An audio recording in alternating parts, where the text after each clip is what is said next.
क्या श्री राम ने सीता जी की अहिंसा की बात मानी या निभाया अपना क्षत्रिय धर्म? वाल्मीकि रामायण के अरण्य कांड के 10वें चैप्टर में श्री राम ऋषियों की रक्षा के लिए अपनी प्रतिज्ञा का महत्व बताते हैं। पिछले एपिसोड में हमने देखा कि सीता जी ने श्री राम को अहिंसा का पालन करने का निवेदन किया था और बिना कारण राक्षसों की हत्या करने के लिए मना किया था। सीता जी की बात सुनकर सदा धर्म में स्थित रहने वाले श्री रामचंद्र जी ने जानकी जी से कहा, देवी तुम्हारा जो मेरे ऊपर स्नेह है इसलिए तुमने मेरे हित की बात कही, मैं तुम्हें क्या उत्तर दूं? तुमने पहले ये बात कही कि क्षत्रिय लोग इसलिए धनुष धारण करते हैं कि किसी को दुखी देखकर हाहाकार न करना पड़े। इस वन में कठोर व्रत का पालन करने वाले यह मुनि बहुत दुखी हैं, इसलिए मुझे शरणागत वत्सल जानकर स्वयं मेरे पास आए। मनुष्यों के मांस से अपना जीवन काटने वाले ये भयानक राक्षस उन्हें मारकर खा जाते हैं।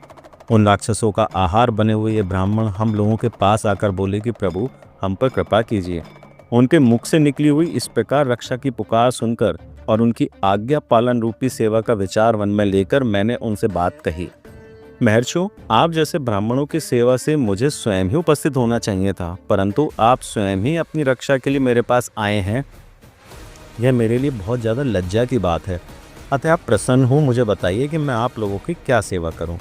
तब ब्राह्मणों ने कहा कि श्री राम, दंडकारण्य में इच्छानुसार रूप धारण करने वाले बहुत से राक्षस रहते हैं, उनसे हमें बहुत बड़ा कष्ट पहुंच रहा है। अतः वहाँ उनके भी आप हमारी रक्षा कीजिए। निष्पाप रघुनंदन, अग्निहोत्र का समय होने पर तथा पर्व के अवसरों पर यह अत्यंत मांस खाने वाले राक्षस हमें खाने लगते हैं।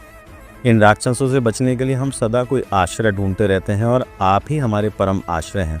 यदि हम तपस्या के प्रभाव से इन राक्षसों का वध कर देंगे तो इतने सालों से किए हुए तपस्या को खंडित कर देंगे और वह तपस्या बेकार हो जाएगी। इसी कारण हम राक्षसों का खाना बन जाना स्वीकारते हैं, पर उन्हें श्राप नहीं देते। हमारी प्रार्थना है कि आप इन निशाचरों से पीड़ित हुए हम सबकी इस वन में रक्षा कीजिए। इसलिए मैंने ऋषियों की बात सुनकर उनकी रक्षा की प्रतिज्ञा की और इस प्रतिज्ञा को मैं जीते जी मिथ्या नहीं कर सकता।